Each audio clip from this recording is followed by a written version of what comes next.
atas permintaan penyidik. Pertanyaannya adalah ini dilakukan dalam rangka penegakan hukum. Bagaimana kalau dilakukan oleh pribadi-pribadi? Ya. Misalnya orang itu punya rekaman sendiri di rumah atau di tempat yang lain, bagaimana? Memang di situ ada aturan yang prinsipnya kalau bisa masuk di ruang sidang itu harus ada dilakukan atas permintaan penyidik. Aparat penegak hukum sebut saja begitu.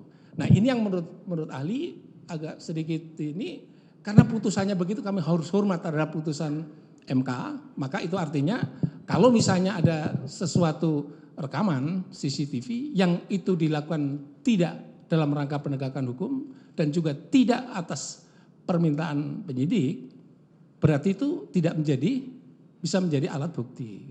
Ya. Jadi tadi itu seperti konotasinya yang semula itu hanya sadap, ya sadap, tapi sekarang diperluas untuk semuanya. Gitu. Informasi elektronik malah ya, dimasukkan. Ya. Jadi contoh tadi itu, umpamanya ada suatu kematian, kemudian beracun di suatu kafe gitu, kemudian untuk melihat kematian itu diambil CCTV dari sana, padahal CCTV itu bukan dipasang atas permintaan penyidik, itu bisa dijadikan sebagai alat bukti berdasarkan putusan itu. Itulah inti dari sarikan dari putusan MK seperti itu. Tidak bisa dipakai itu ya. Berdasarkan putusan Mahkamah Konstitusi. Ya. Itu bukan karena meminta CCTV-nya loh ya. Di situ saya katakan bukan meminta CCTV-nya. Memasang CCTV itu memasang itu dianggap sebagai harus permintaan penyidik. Kalau itu bisa menjadi alat bukti. Ya. Itu yang saya katakan. Untuk bisa di pengadilan. Ya, yang semula itu netral dalam arti tergantung kepentingannya, sekarang direstriksi harus atas permintaan penyidik dalam rangka penegakan hukum. Itulah putusan MK-nya. Iya. Baik. Sekarang saya pindah topik lagi, pertanyaan lain. Mengenai soal petunjuk.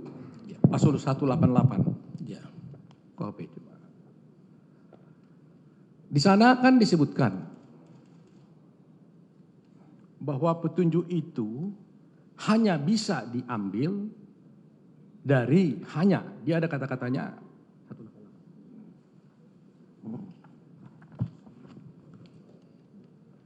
188. Saya buat dulu pengantarnya sedikit ya.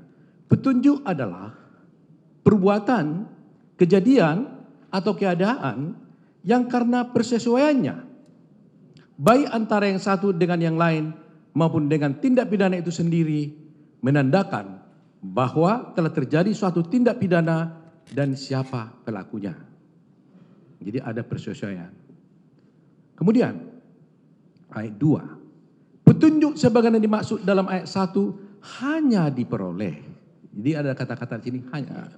Keterangan saksi, surat keterangan terdakwa.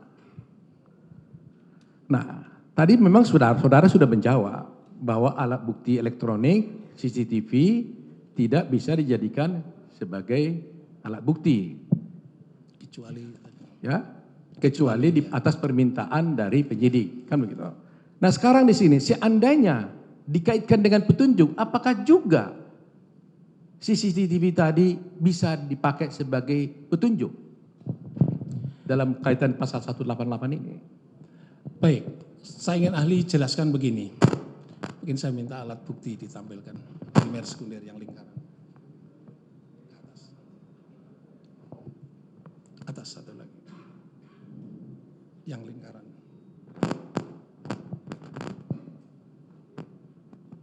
Coba ada lingkaran. Saya ingin sampaikan pendapat ahli yang terkait dengan pembuktian dan alat bukti. Ada lingkaran. Ya. Sini saya ingin sampaikan mengenai pertanyaan yang diajukan. Saya harus menjelaskan terlebih dahulu hal yang terkait dengan alat bukti dan kekuatan pembuktian. Ya. Kalau tadi disebutkan bahwa bagaimana CCTV bisa nggak sebagai alat bukti pembunuhan? Ya. Kalau bahasa ahli dikatakan kalau yang alat bukti itu sebaiknya harus dikonstruksi terlebih dulu yang dikenal dengan alat bukti primer. Mungkin ada istilah yang katanya golden evidence. Ya. Saya lebih tepat kalau dalam bahasa kajian ilmiah saya, riset saya itu ya alat bukti primer, alat bukti sekunder, dan alat bukti tersier. Kalau di dalam tindak pidana pembunuhan, Apa yang dikatakan primer? Alat bukti primer itu menentukan dalam satu perkara, menentukan dan memiliki kekuatan hukum utama, kekuatan pembuktian utama dalam satu pembuktian satu kejahatan.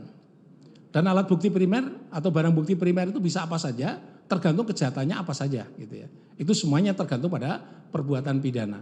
Kalau perbuatan pidananya misalnya membunuh pakai pisau, pisau adalah barang bukti primer. Ya. Andai kata di situ ada apapun yang lain, pisau adalah alat bukti primer. Maka penyidik biasanya, saya senang sekali dengan kerjasama dengan penyidik ketika diskusi mengenai hal ini, yang alat bukti primer perlu dukungan bukti sekunder, pendukung. Boleh saja, misalnya bukti pendukungnya sah-sah saja. Tapi ada kalanya bukti yang tersier yang tidak bisa memiliki kekuatan pembuktian dalam konteks ini. Sehingga kalau ditanya terkait dengan urusan yang berhubungan dengan bisa nggak itu alat bukti rekaman itu sebagai alat bukti petunjuk. Kalau ahli katakan dalam peristiwa pembunuhan itu kira-kira itu bisa sebagai primer, sekunder atau tersier. Karena apa? Andai kata ada orang menusuk di CCTV, dia menusuk begitu. Pisau ini yang primer, yang itu tidak menentukan, gitu ya. Pisaunya yang primer. Kalau di situ ada orang berantem, bekas berantem itu yang primer. Kalau ada CCTV itu sebagai bisa juga sebagai tersier, sebagai pendukung untuk melakukan yang pokok itu tadi. Sehingga dalam proses pembuktian kita jangan terlalu banyak diskusi yang tersier karena nggak bisa membuktikan sama sekali, gitu ya. Jangankan yang tersier, yang sekunder pun tidak bisa membuktikan. Yang bisa membuktikan adalah yang primer. Mestinya yang berdebatkan adalah mungkin yang primer itu yang utama. Ya, jadi kalau peristiwa misalnya beracun misalnya, racun yang bisa pindah ke dalam tubuh orang, primer di situ buktinya gitu ya. Nah pertanyaannya kalau CCTV bagaimana gitu ya. CCTV itu akan menjelaskan apa? Kalau CCTV itu menggambarkan pisau bagaimana masuk ke perut orang, pisaunya yang primer, nggak ada CCTV juga nggak apa-apa. Gitu. Karena jadi CCTV ini menurut ahli adalah bisa tersier, bisa sekunder tergantung konteksnya. Kalau peristiwa pembunuhan itu menurut ahli adalah ya yang penting ya bukti nyata bahwa dia telah melakukan itu. Ya, yang primer itu. Sehingga kalau demikian maka kita harus mengkonstruksi terlebih dulu memang yang terbagus bukti primer didukung oleh bukti sekunder. Itu saja sudah cukup ya. Tapi kalau misalnya ada sesuatu yang ada terekam TV, CCTV, yang primernya yang mana harus ada dulu gitu. Kalau primernya nggak ada, bisa nggak dikatakan petunjuk? Tidak bisa. Petunjuk itu kalau ada yang primer lebih dahulu. Kalau primernya nggak ada, bagaimana ada dapat petunjuk? Pak, bagaimana kalau yang sekunder? Sekunder tidak bisa membuktikan dalam konteks itu. Seperti hanya saksi, saya mendengar katanya, itu kan tersier itu, nggak dipakai nggak apa-apa. Kalau saksi sekunder. Kalau saksi melihat ada orang menusuk, saksi itu sekunder. Yang tusukan itu yang primer. Gitu. Jadi konstruksi ini menjadi penting supaya proses pembentukan itu sistematik, tidak harus bertele-tele gitu ya. Kayaknya yang paling penting menurut ahli adalah yang primer lebih dahulu. Kalau primernya nggak ada, CCTV juga nggak perlu dipertimbangkan. Gitu. Ya, saya masih perlu penjelasan lebih dalam lagi mengenai soal ini karena ini sangat perlu sekali ya. Karena begini. Sering sekali banyak pertanyaan-pertanyaan hukum di kelas, kalau saya mengajar di kelas mahasiswa saya, selalu ditanya bagaimana Pak, katanya menghubungkan petunjuk itu sebenarnya. Gitu. Bagaimana menghubungkan petunjuk itu? Karena kelihatannya ada beberapa putusan yang mereka lihat, bahwa petunjuk-petunjuk ini asal bersesuaian dipakai sebagai bersesuaian. Ya kan? Asal bersesuaian, pakai bersesuaian. Padahal yang bersesuaian ini tidak langsung kepada yang tadi itu, yang primer tadi itu dan yang sekunder. Kan itu persoalannya. Ya, umpamanya dilihat, gelas itu kuning. Oh, kuning, ya kan? Padahal yang sebenarnya yang perlu kita lihat adalah apakah orang melihat orang itu masukkan racun ke gelas atau tidak.